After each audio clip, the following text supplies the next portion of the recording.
어마 본베크라는 미국의 여성 희극 작가가 있습니다. 그 사람은 몸이 뚱뚱한 것 때문에 고민이 많았습니다. 그래서 하나님께 날씬하게 해달라고 간절히 기도를 했습니다. 그러나 아무런 변화가 일어나지 않았습니다. 그래서 그녀는 어느 날 중대한 결심을 하고 기도를 바꾸었습니다. 이렇게, 하나님, 나를 날씬하게 안 해주실 거면 대신 내 친구들도 모두 나같이 뚱뚱하게 만들어 주세요. 그럼 공평하지 않겠습니까?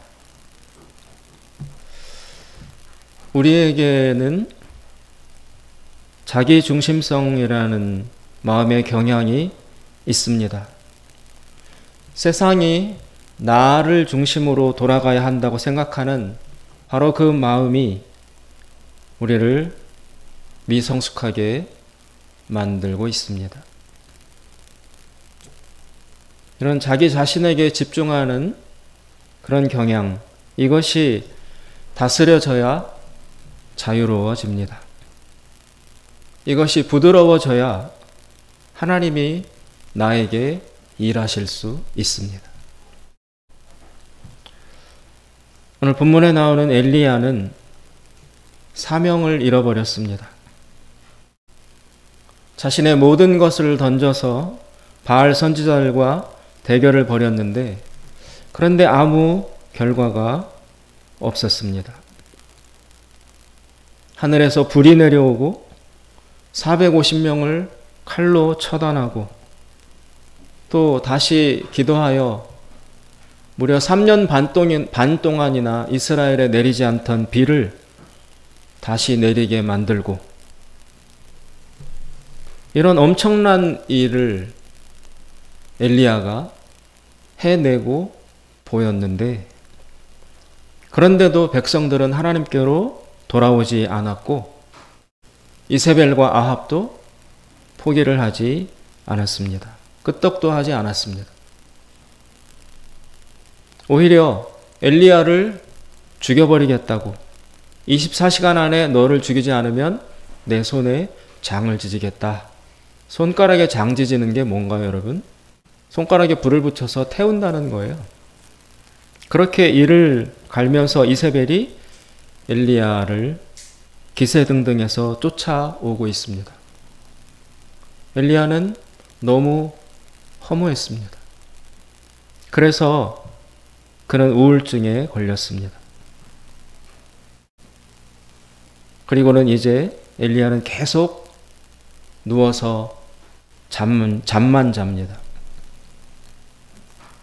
목표를 상실한 것이고 방향을 잃은 것입니다. 한마디로 말하면 엘리야는 실패를 했습니다. 막다른 골목에 직면한 것입니다. 이제 그는 완전히 무기력해졌습니다.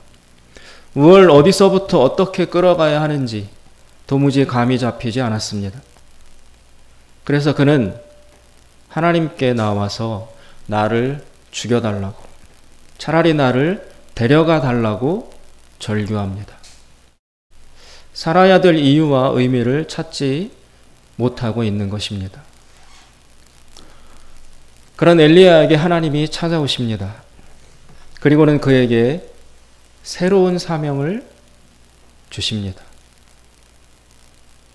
그러자 엘리야는 비로소 잠과 우울증에서 깨어나서 행동하기 시작합니다. 역시 사람은 사명이 있어야 살 수 있습니다. 사명이란 내가 살아야 할 이유입니다.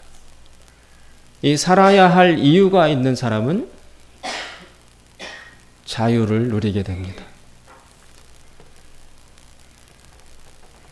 사명이란 내가 살아야 될 목적이고 목표이고 또 내가 걸어가야 할 길이라고 할 수 있습니다. 잠언 29장 18절에 보면 유명한 말씀이 나옵니다.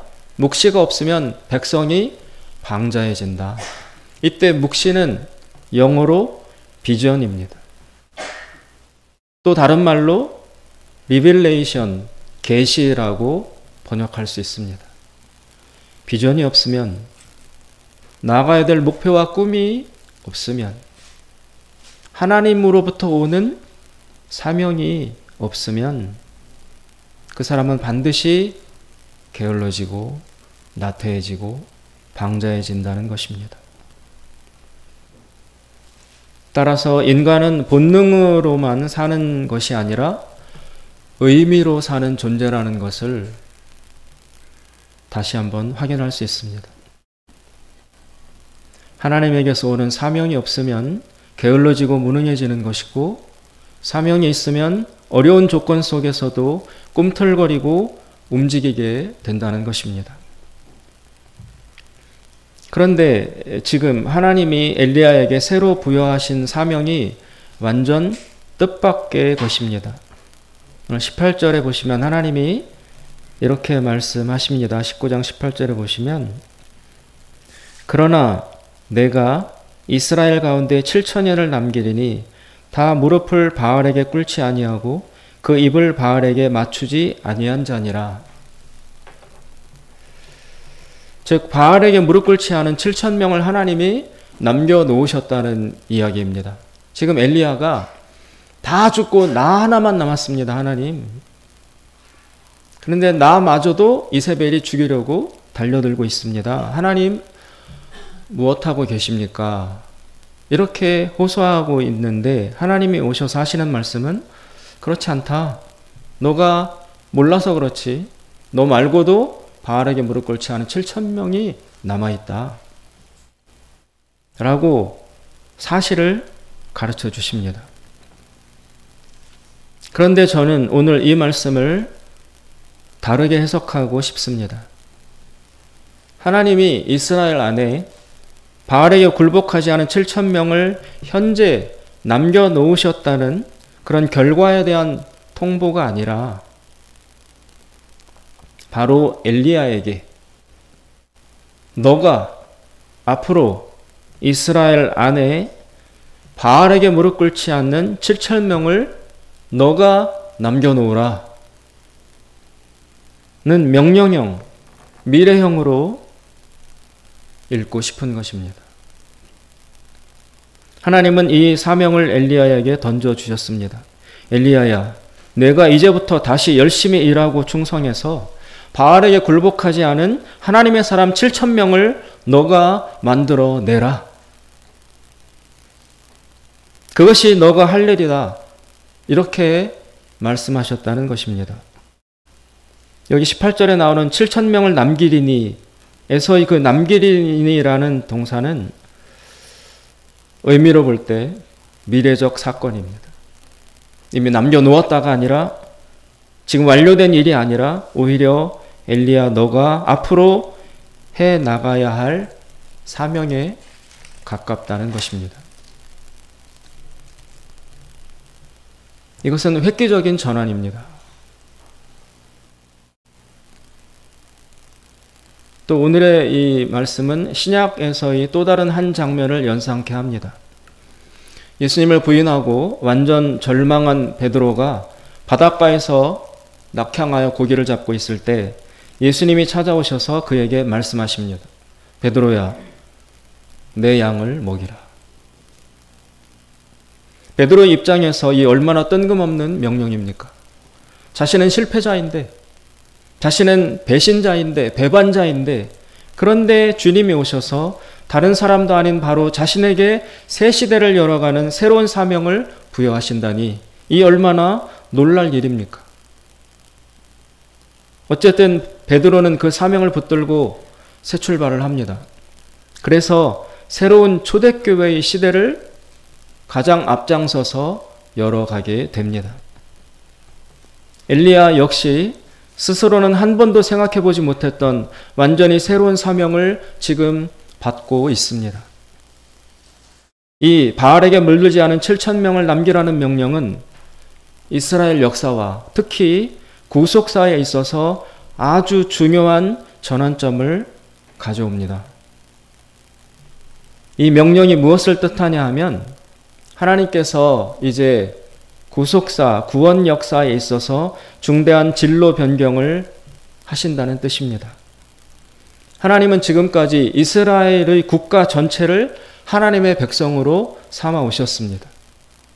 출애굽을 시킨 다음에 모세를 통하여 율법을 주고, 그리고 이스라엘이 점점 세워져 가면서 마침내 다윗에 이를 때에 이스라엘 국가 전체가 하나님의 나라, 하나님의 백성으로 인정받게 되었습니다. 하나님께서는 이스라엘 국가 단위 전체를 하나님의 나라와 일치시키는 관점을 유지해 오셨다는 것입니다. 그런데 그런 하나님의 관점이 바로 여기서 변경됩니다. 하나님은 이제 이스라엘이라는 민족 혹은 나라를 버리려 하십니다. 이스라엘이면 무조건 사랑하시고 무조건 용서하시고 특별히 용서하고 구원해 주시곤 했던 그 자세를 하나님은 이제 내려놓고 이스라엘 안에서 특별히 남은 자만을 선택하시겠다라는 것입니다. 즉 이스라엘이라고 다 이스라엘이냐? 이제부터 아니라는 것입니다. 유대인으로 이스라엘 백성으로 이스라엘 안에 살고 있어도 그들 전체를 무조건 하나님의 백성으로 간주해 주시는 것이 아니라 이스라엘 안에서 하나님의 말씀을 지켜 순종하는 그런 사람만을 참 이스라엘로 받아들이시고, 그렇지 못한 사람은 비록 이스라엘 사람이라 할지라도 하나님은 그 관계를 끊어버리시겠다는 말씀입니다. 이스라엘이라는 국가와 하나님의 백성을 분리시키려는 것입니다. 따라서 엘리야의 주된 사명은 아합과 이세벨과 대결하는 것이 아니라 이제 제대로 된 여호와 신앙을 지키는 참 이스라엘, 즉 남은 자를 육성해 내는 것에 있게 되는 것입니다. 그래서 엘리야는 1차적으로 엘리사를 제자로 후계자로 삼습니다. 하나님이 엘리사에게 기름을 부어 너를 대신할 선지자로 세우라라고 하셨잖아요. 그래서 이제 엘리야는 아합과 이세벨과 싸우던 싸움에서 전환해서 엘리사를 찾아가서 엘리사에게 기름을 붓습니다. 오늘 19절부터 21절까지 내용이 바로 엘리야가 엘리사를 부르는 장면입니다. 그 결과 하나님의 신앙을 지켜나가는 일, 즉 하나님의 남은 자 7,000명을 기르고 양육하여 배출하는 그런 과제는 엘리야에게서 엘리사에게로 계승이 됩니다. 엘리사는 자신이 살아있는 동안 그 사명을 잘 계승하여 이스라엘 안에 선지자 공동체를 형성하게 됩니다. 이 소수의 선지자 무리 속에서 여호와 신앙이 전수되고 보존되어 갑니다. 그런데 이들 소수가 이런 일을 하고 있을 때 나머지 이스라엘은 모두 바알 신앙에 넘어가서 거의 구제불능 상태가 됩니다. 그래서 결국 때가 되면 북이스라엘은 아시리아에게, 남유다는 바벨론 강국에게 멸망당합니다. 즉 이스라엘이라는 나라 자체가 없어지게 되는 것입니다. 하지만 외적으로 이스라엘 나라 전체가 이렇게 패망의 길을 달려가고 있을 때 엘리야와 엘리사가 만들어낸 그 소수의 공동체에서 한 명씩 두 명씩 이스라엘의 선지자들이 배출됩니다. 아모스, 요나, 호세아, 예레미야, 다니엘, 이들이 바로 엘리야, 엘리사가 만들어낸 선지 공동체로부터 훈련받고 양육받아 배출된 하나님의 일꾼들이었던 것입니다. 결국 이들이 여호와 신앙을 지키고 보존합니다. 바로 이 선지자들이 외치고 주장했던 바가 결국 구약 후반부에 뼈대를 형성합니다. 구약 성경을 보시면 그 모세오경이 있고 여호수아, 열왕기, 역대기, 역사서가 있고 시편, 잠언이 있고 그 뒷부분은 다 예언서잖아요. 이사야를 시작해서 말라기까지 다 선지자들이 전한 말씀입니다. 그것을 빼면 구약은 성립 불가능합니다. 구약의 절반 가까운 내용이 바로 엘리야가 세운 그리고 엘리사가 계승해서 만든 이 이름 없는 선지자 공동체를 통해서 배출된 예레미야, 요나, 다니엘 이런 선지자들로 인해서 선포된 말씀으로 모아진 것입니다.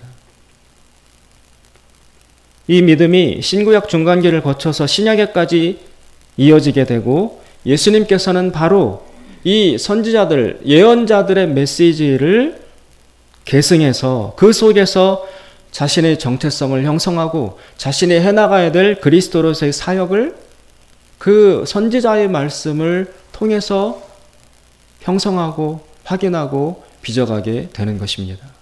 엘리야가 세운 그리고 엘리야 이후에 엘리사가 시작한 이 선지자 공동체의 말씀이 결국 예수님의 사역까지 직접적으로 연결된다는 것입니다.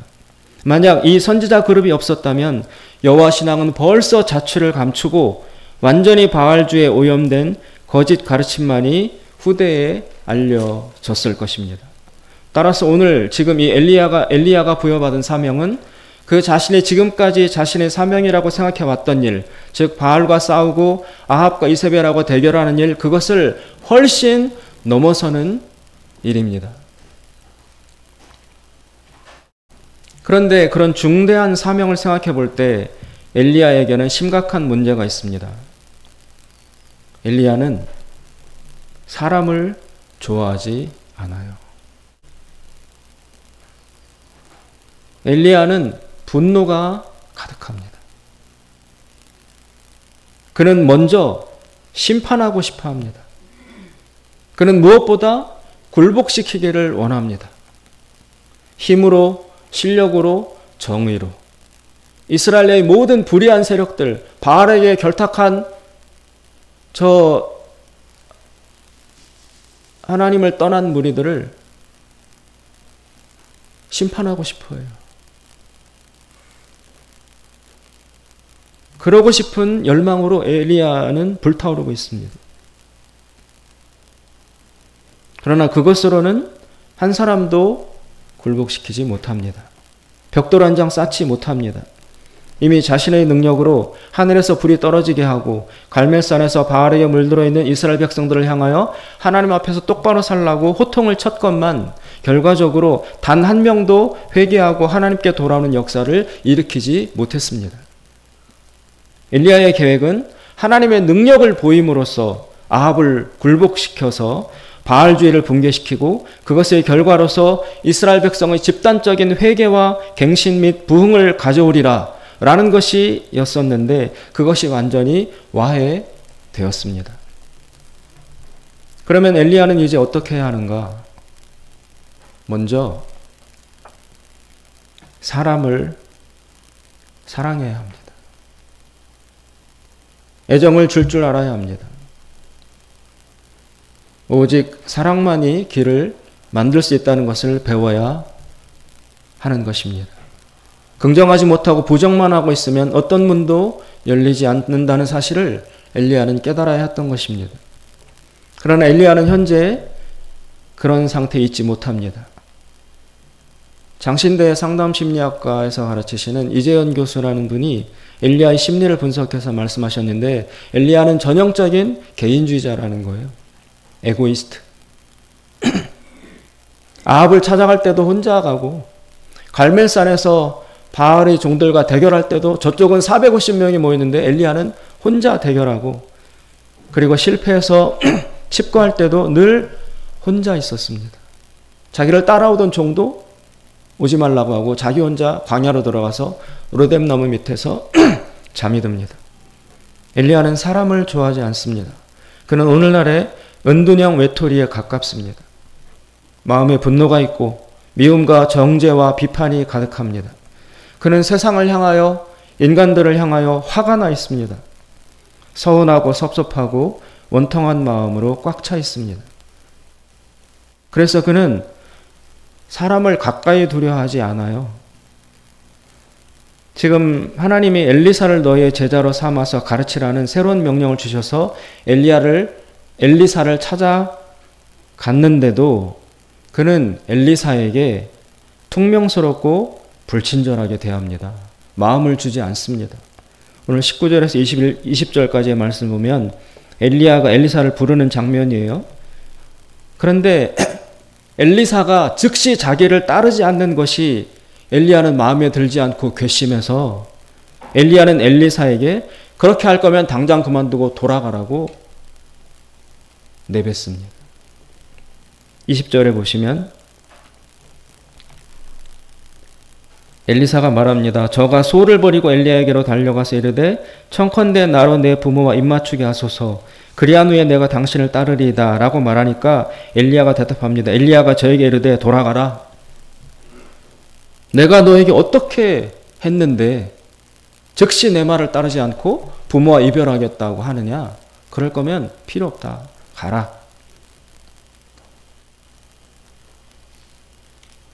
엘리야는 이런 사람이에요.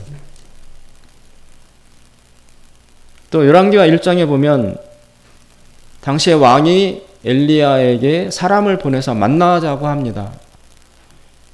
그러나 왕이 꼴보기 싫은 엘리야는 자신을 부르러 온 왕의 신하 50명을 하늘에서 내려온 불로 다 태워 죽입니다. 만나주지 않습니다. 엘리야에게 있어서 자주 나타나는 불의 이미지는 그의 능력을 나타내기도 하지만 동시에 심리적으로는 그의 내면에 분노가 많다는 것을 뜻하기도 하는 것입니다. 마음에 쌓여있는 미움과 분노가 불로 반영되는 것입니다. 그는 사람을 남기라고 제자를 키우라는 사명을 받았지만 그의 현재 상태는 전혀 그것에 적합하지 못합니다. 그는 자기 중심성이라는 강하고 딱딱한 옹이에 붙들려 있어서 그런 상태로는 자유로워질 수 없습니다. 하나님이 구속사의 방향을 바꾸셨는데도 그는 자신의 편견과 고정관념과 아집을 계속 붙들고 있습니다. 그러면 그럴수록 엘리야는 점점 고립되고 무능해지며 비생산적인 사람이 되고 마는 것입니다. 그래서 엘리야는 제일 먼저 용서를 배워야 합니다. 그리고 자기 연민을 끊어내야 합니다. 다른 사람들을 정죄하고 판단하고 아래로 보는 마음속의 교만을 내려놓아야 하는 것입니다. 베드로에게 예수님이 내 양을 먹이라고 명령하셨을 때 베드로 자신이 아니 나 먹을 것도 없는데 내가 어떻게 다른 사람을 먹일 수 있겠어? 라고 생각했다면 그는 새로운 사람이 될 수 없었습니다.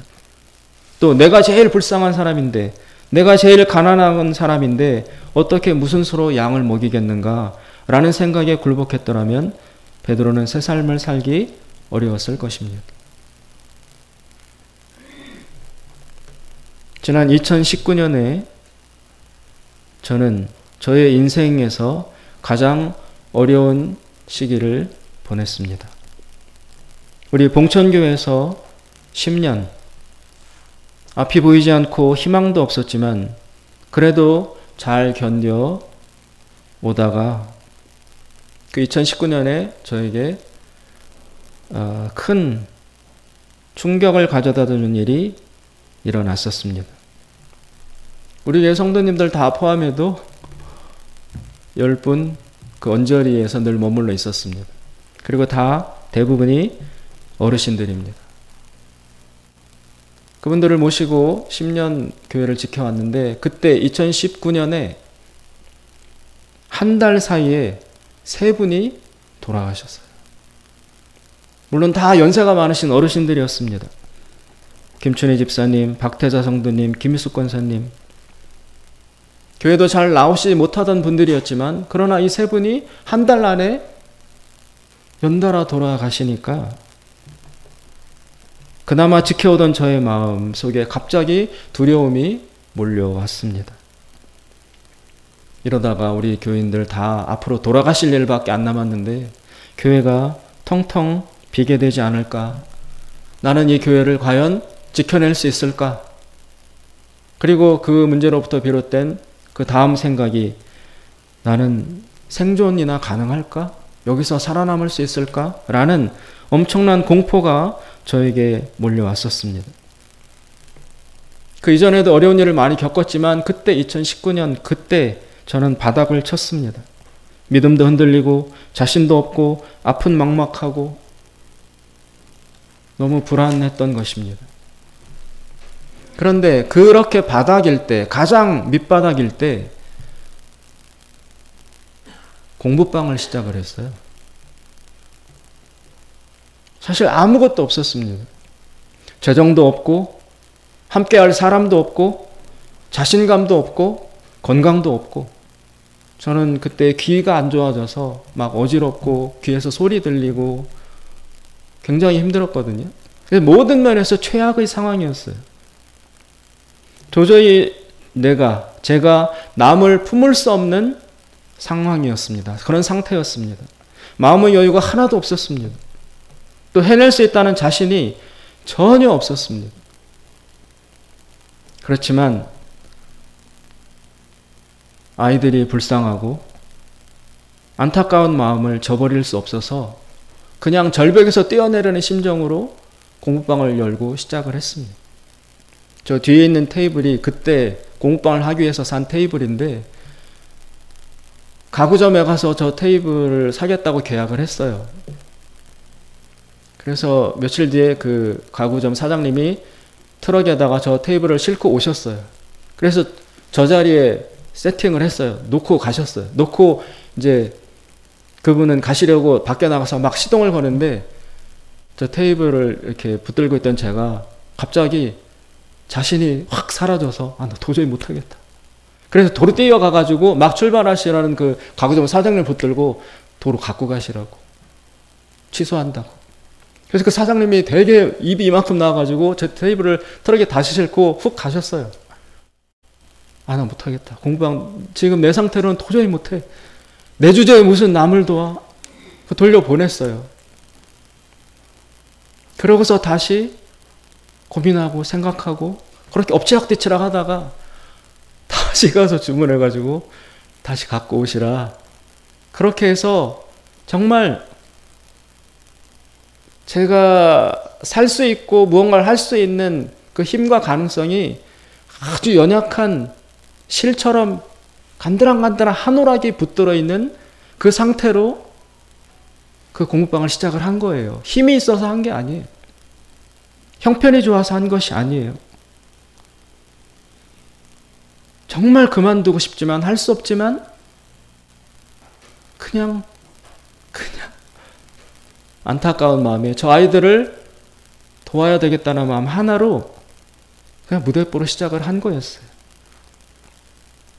나 자신보다도 너무 보잘것없지만 작은 이웃을 먼저 선택을 했습니다.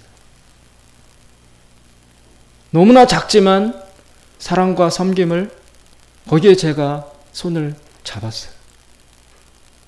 그런데 그것이 저를 살렸습니다. 그 공부방 사역을 통해서 저는 조금씩 회복되기 시작했고 제자리를, 믿음을 다시 찾을 수 있었습니다. 그리고 그 일을 해오면서 조금씩 깨달았습니다. 하나님의 자녀는 자기 힘으로 사는 것이 아니구나. 하나님의 진리로 사는 것이구나. 하나님의 힘으로 사는 것이구나. 나는 가난하지만 누군가 다른 사람을 위해서 내가 팔을 벌리면 내가 아니라 하나님이 줄 것을 공급해 주시는구나. 나는 통로 역할만 하면 되는 것이다. 나에게 없다고 하지 않으면 하나님이 그 사람에게 주시는 통로 자체가 개설이 안 되는 거예요. 그래서 나를 바라볼 것이 아니라 하나님을 바라봐야 되는 거예요. 나는 제로이지만 하나님을 바라보면 하나님은 100으로 계십니다. 나는 통로 역할을 하지만 그 통로 역할을 하면서 덤으로 나도 살게 되는 것이었어요. 내가 있어서만 줄 수 있는 것이 아닙니다. 내가 없어도 있는 것 중에서 작은 것이라도 이웃에게 주려 하면 하나님은 없는 것도 있게 하신다는 것을 알게 되었습니다. 그래서 그 어두운 터널을 빠져나올 수 있었습니다. 오늘 본문의 엘리야, 그는 먼저 능력, 실력, 힘, 파워 이런 것들을 추구할 것이 아니라 먼저 자기 앞에 있는 한 사람을 용서하고 사랑해야 하는 것을 배워야 합니다. 그는 대결과 능력에 익숙하고 능합니다. 그는 힘을 추구합니다. 그러나 힘은 굴복시킬 수 있지만 사람을 얻지는 못합니다. 파괴와 분노로는 아무 일도 못합니다. 오직 사랑만이 결과를 낳습니다. 파괴와 건설은 전혀 다른 일입니다. 파괴와 건설은 완전히 다른 과업입니다. 무너뜨리는 것을 잘한다고 세우는 것도 잘할 수 있다. 천만의 말씀입니다. 전혀 다른 일입니다. 죽이는 것과 살리는 것은 완전히 다른 사역입니다. 엘리야가 계속 아합과 대결하는 그 힘으로 집중하는 일에만 몰두했다면 아마도 엘리야 자신이 먼저 파괴되었을 것입니다. 그래서 하나님은 그를 꺼내셔서 생산적인 일에 투입하시는 것입니다. 너는 싸우려 하지 말고 사람을 살려라. 바알과 싸우지 말고 바알에게 무릎 꿇지 않을 수 있는 사람을 길러내라. 7,000명을 네가 만들어라. 악을 이기는 길은 악과 정면으로 대결하는 것이 아니라 선을 더욱 배양하는 것입니다. 그래서 선이 악을 포용하도록 만드는 것입니다. 악이 선에 파묻혀서 스스로 절식하도록 하는 것이 하나님의 방법입니다. 마치 숯불이 시뻘겋게 타는 숯불이 물속에 들어가면 스스로 죽어버리듯이 선으로 악을 감싸 안아야 하는 것이 하나님이 우리에게 가르쳐 주신 방법인 것입니다. 데스몬드 투투라고 남아공의 그 성직자 신부님이신데 이분은 노벨 평화상을 받았습니다. 그분은 남아공에서 일어나고 있던 흑백 갈등, 흑인과 백인 사이의 갈등을 중재하는 일을 하셨는데 그분이 나중에 회고록 책을 써냈어요. 그 책 제목이 뭐냐면 용서 없이 미래 없다입니다. Without forgiveness, no future. 용서를 하지 않으면 미래는 전혀 만들어낼 수 없다. 먼저 용서를 해야만, 그리고 그 용서를 딛고 사랑으로 나아가야만 미래를 창출해낼 수 있다. 그렇게 말씀을 하셨습니다. 오늘 우리에게도 적용되는 말씀입니다. 사랑 없이 미래는 없다. 예수님은 이렇게 선언하셨습니다. 나는 심판하러 온 것이 아니라 죄인을 불러 구원하러 오셨다. 지금 이 시대에 내가 집중하는 사역은 심판이 아니라 분노하는 것이 아니라 무너뜨리고 정죄하는 것이 아니라 어떠한 죄인이라 할지라도 나는 그 사람을 용서하고 살리고 구원하는 쪽에 집중하려고 이 땅에 온 것이다라고 예수님의 사역의 대원칙을 표명하셨습니다. 예수님이 그러하시다면 우리도 거기에 따라야 합니다.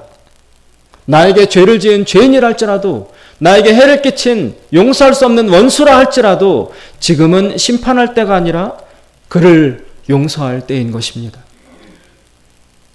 내 속에 복수심과 또 저 사람을 복수하고 싶은 마음이 충만하다 할지라도 나의 주인이신 예수님께서, 나를 능가하시는 그 예수님께서 하늘의 영광을 버리고 이 땅에 내려오신 목적이 예수님이 심판하실 능력과 권세가 없어서 그러시는 게 아니라 나도 심판할 줄 알아. 나도 능력 있어. 그러나 이 땅에 내가 온 것은 적어도 이 시대 지금 심판하려는 목적이 아니라 나는 심판은 뒤로 미루고 지금은 무조건 무엇을 하든지 용서하고 살리고 구원하고 일으키는 그 일에 집중하려고 나는 이 땅에 온 것이다라고 분명하게 예수님의 대원칙을 선포하셨습니다. 따라서 그러므로 지금은 미워할 때가 아닙니다. 지금은 분노할 때가 아닙니다. 지금은 정죄하고 판단하고 싸울 때가 아닌 것입니다. 도저히 그럴 수 없는 상황이라 할지라도 예수님을 따라 우리는 먼저 용서하고 살리고 일으키고 구원하는 일에 우리의 모든 역량을 집중해야 하는 것입니다. 내 생각으로 이해되지 않아도, 내 뜻과 달라도, 그러나 믿음으로 예수님께 복종하고 순종하고 울며 씨를 뿌리는 백성, 용서하기 위해서, 사랑하기 위해서, 나도 없지만 그러나 이 없는 것 중에서도 작은 것이라도 나누기 위해서 이웃에게 손을 벌리고 베푸는, 그렇게 씨를 심는 자는 반드시 기쁨으로 단을 거둘 것이라고 하나님은 이미 일찍이 시편에서 약속해 주셨습니다. 하나님이 그렇게 해 나가시겠다는데 일개 피조물인 내가 그것을 거스른다면 그것은 자기 파괴로 이어질 수밖에 없습니다. 사랑하는 여러분, 먼저 용서하면 길이 열립니다. 먼저 사랑하면 내가 치유됩니다. 그리고 먼저 시작하면 능력이 공급됩니다. 이것이 오늘 우리에게 주시는 사명의 비결입니다. 엘리야, 분노와 자기 생각에 갇혀서 어떻게 하든지 능력과 힘으로 바알과 아세라를 찍어 누르고 심판하고 불러 태워버리고, 그래서 아합과 이세벨이 자기 앞에 굴복하고 백성들이 무릎 꿇고 회개하고 하나님께 돌아오는 그런 거창한 역사를 보기를 열망을 하고 달려갔지만 하나님의 뜻은 거기에 있지 않았고, 너는 그 에너지를, 너의 그 열정을 무너뜨리는데 쓰지 말고 한 사람을 살리는데, 한 사람을 길러내는데 거기에 쏟아 부어라 라고 엘리야의 사명을 전환시켜 주셨습니다. 그리고 하나님의 그 말씀과 방향이 결국 옳았습니다.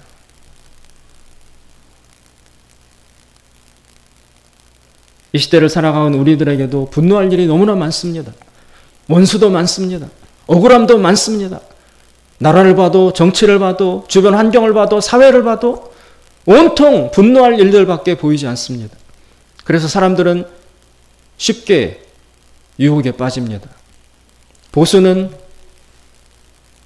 지금 진보 정권이라 이래. 보수가 정권만 탈환하면 다 해결될 거야 라고 생각합니다. 또 진보는 지금 보수 정권이라 이 보수 정권이 물러나고 진보가 들어서야 돼. 그러면 새 시대가 열릴 거야 라고 보수와 진보라는 이 정치 싸움에 다 함몰됩니다. 다 빨려듭니다. 자석에 철가루가 붙듯이 온 백성의 사고를 진보와 보수로 나누어서 거기에 단순화시켜서 다 흡수되도록 지금 세상이 만들어가고 있습니다. 그러나 여러분, 진보가 집권하면 뭐가 달라집니까? 보수가 집권하면 정말 원하고 기다리던 대로 새 세상이 열립니까? 보수나 진보는 이름만 그럴 뿐 도찐 개찐이에요.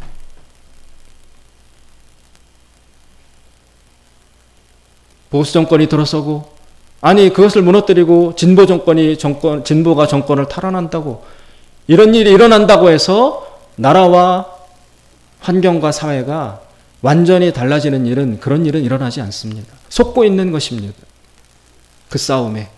그런 얄팍한 패러다임에 양분화시키고 이원화시키고 서로 갈등하게 만드는, 온 백성이 그 보수와 진보로 나뉘어서 서로 싸우게 만드는 극한 이 갈등 속으로 몰고 가는 악한 사탄의 계획 속에 말려들고 있는 것이에요.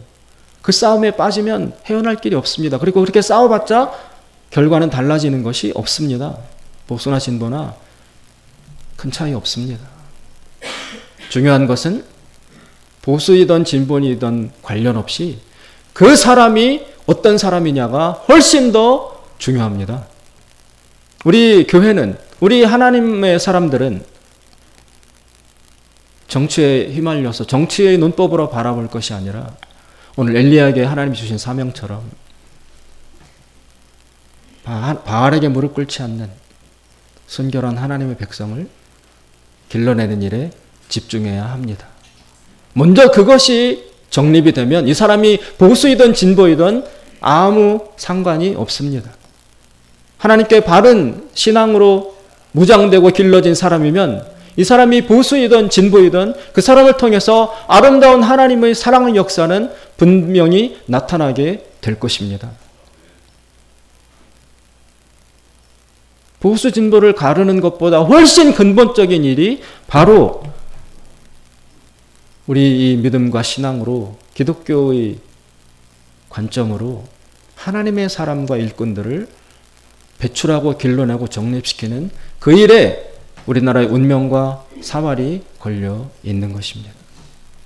사랑하는 여러분, 사랑이 없으면 미래도 없습니다. 용서할 수 없으면 더 이상 길을 열어나갈 수 없습니다. 능력보다 용서와 사랑을, 긍휼을, 연민을 우리 마음속에 풍부히 키우셔서 하나님이 이루어 가시는 구원 역사의 새 방향에 동참하여 위대한 하나님의 나라를 이루어 가시는 그 일에 우리 모두 쓰임받을 수 있기를 주님의 이름으로 축원드립니다. 기도하겠습니다. 자비로우신 하나님 아버지, 우리 가운데 있는 이 뜨거운 분노와 세상을 향한 원망과 그리고 미움, 이 모든 것들 이것에 속지 않게 하여 주시고, 주님, 어찌하든지 하나님으로 말미암아 사람을 사랑하는 그 자세를 회복하고 갖추고 키워나갈 수 있도록 저희들을 도와주시옵소서. 예수님의 이름으로 기도드리옵나이다. 아멘.